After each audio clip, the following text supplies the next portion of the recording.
प्रभु की महिमा को समझो। प्रभु केवल प्राकृतिक नहीं है, प्रभु केवल छवि में ही नहीं है। विश्वास करो, वो तुम्हारे हृदय में, तुम्हारे भाव में भी है, वो छवि में भी है, वो चराचर जगत में कहो सो कहां, जहां प्रभु नहीं तो अग्नि में भी प्रभु है। प्रभु खेलने के लिए अगर जमीन पे गिर जाते हैं तो तुम्हें गिरना दिखाई दे, वो खेलना चाहते, खेलो महाराज, फिर उठा के स्नान करवा दिया। फिर अंग भंग हो गया कोई श्री अंग का, हम प्रभु के दूसरे नवीन रूप को, हमारी आराधना माया युक्त से माया मुक्त त्रिगुणातीत भगवान की है, इतना मानना पड़ेगा। ये शुद्ध बात तुम्हें माननी पड़ेगी कि मायातीत परमात्मा है, त्रिगुणातीत परमात्मा है, कालातीत परमात्मा जिसकी हम आराधना कर रहे हैं।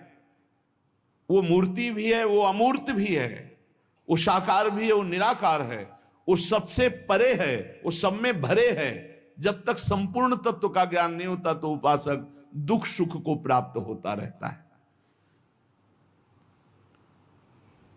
हमारे भगवान बिना आंख से वो देख सकते हैं, बिना कान के सुन सकते हैं, बिना हाथ के बड़े बड़े कर्म कर सकते हैं, बिना पैर के बहुत लंबी यात्रा कर सकते हैं। योग निधान भगवान है। बिना पैर के यात्रा हो जाएगी, बिना आंख के देख लेंगे, बिना कान के सुन लेंगे, बिना रसेंद्री के हर प्रकार के रसों का स्वाद, बिना वाणी के उच्च, ये वेदवाणी काल से प्रकट हुई, उन्हीं से तो प्रकट हुई। जाकी श्वास वेद श्रुति चारी। जितने त्रिभुवन में देखने वाले हैं उनमें देखने की शक्ति नेत्रों में जो दी वो भगवान ने दी है। तो जितने नेत्र हैं सब भगवान के हैं, जितने हाथ हैं सब भगवान के हैं, जितने चरण हैं सब भगवान के हैं, जितने मुख सब भगवान के, जितनी दिव्यता चिन्मयता जो सब भगवान की। तो अमंगल कहां हो सकता है भक्त का? बहुत हमको थोड़ा भाव का विस्तार करना है, एकदम ऐसे एकदम भगवान के द्वारा साधक को शिक्षा दी जाती। कभी कभी जब उनके ठाकुर जी कृपा करते हैं तो थोड़ा अंग भंग की लीला कर लेते हैं, तो ये शिक्षा देते हैं कि इसके सिवा भी कोई हमारा रूप है, आगे बढ़ो। जहां किसी भी तरह के खंडन होने की, किसी भी तरह की हानि होने की, किसी भी तरह की अमंगल की बात नहीं। इसीलिए हम सबसे प्रार्थना करते हैं बार बार नाम जप की, कि नाम जप करोगे तो नाम जो रूप प्रकाशित करेगा।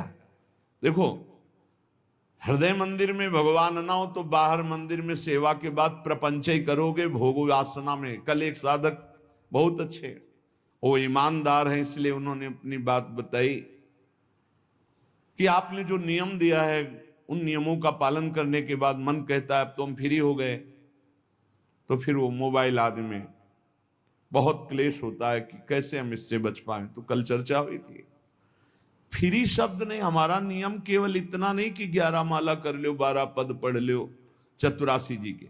ये तो जिसको ककहरा नहीं याद है तो लिखाया जाता है कि काखा गाघा बहुत स्याबास, काखा गाघा लिख लिया तुमने, लेकिन ककहरा मात्र पढ़ना पढ़ाई नहीं है। पढ़ाई है इन मात्रा और अक्षरों का मिलान करके बड़े बड़े ग्रंथों को भी पढ़ जाओ। तो हमारी एक आज्ञा को कोई नहीं सुना, हर श्वास नाम जप करो। कोई सत्संग ऐसा नहीं होगा, कोई एकांतिक ऐसा नहीं होगा जिसमें ये बात ना आती हो, श्वास श्वास नाम जप करो। नाम श्वास दो बिलक चलते हैं, लाखों बार सुनाया होगा। इनको भेद नमो को भावे, श्वासा नाम नाम ही श्वासा नाम श्वास को भेद मिटावे। रोम रोम जब रग रग बोले तब कद स्वाद नाम को पावे। नहीं सुनाई दे रही? आज्ञा नहीं है। तुम्हारे पास समय कब है? एक सेकंड भी तुम्हारा समय नहीं रहा। यदि मन वचन कर्म से गुरु को समर्पित हो तो जो भी कार्य है, चाहे किसानी हो, व्यापार हो, नौकरी हो, नाम जप करते हुए। ये नहीं कि 11 माला हो गया, झंझट खत्म हुई, नियम का तो पालन हुआ, मनमानी आचरण कर, नहीं बनेगा। ठाकुर सेवा कर ली, अब मनमानी करें, हम मनोरंजन करें, नहीं बनेगा। बात समझो।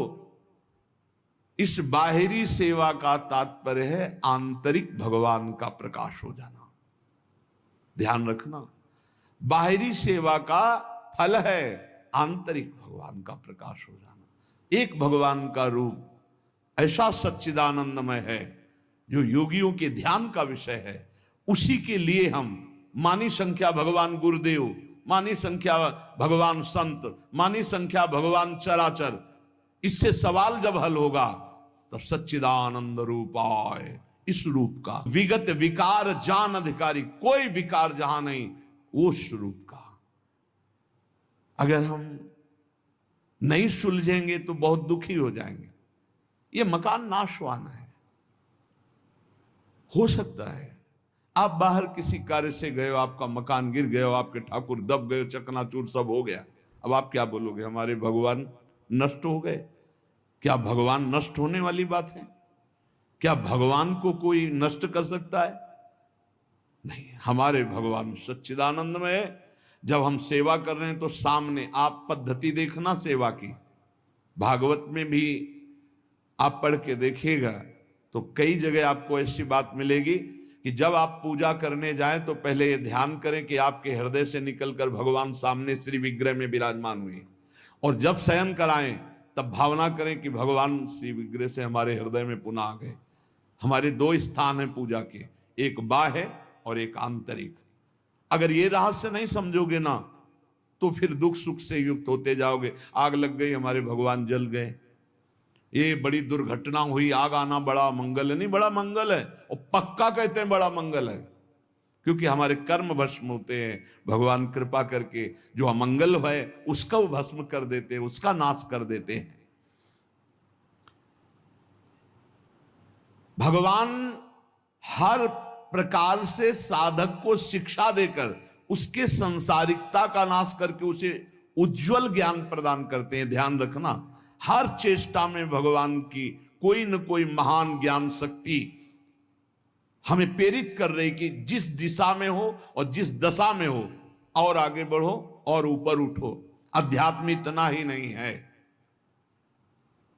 बहुत बहुत बहुत उत्तम। भगवान के विधान को आप समझना शुरू कर देना तो हर चेष्टा भगवान आपको ऊपर उठाने के लिए करते हैं।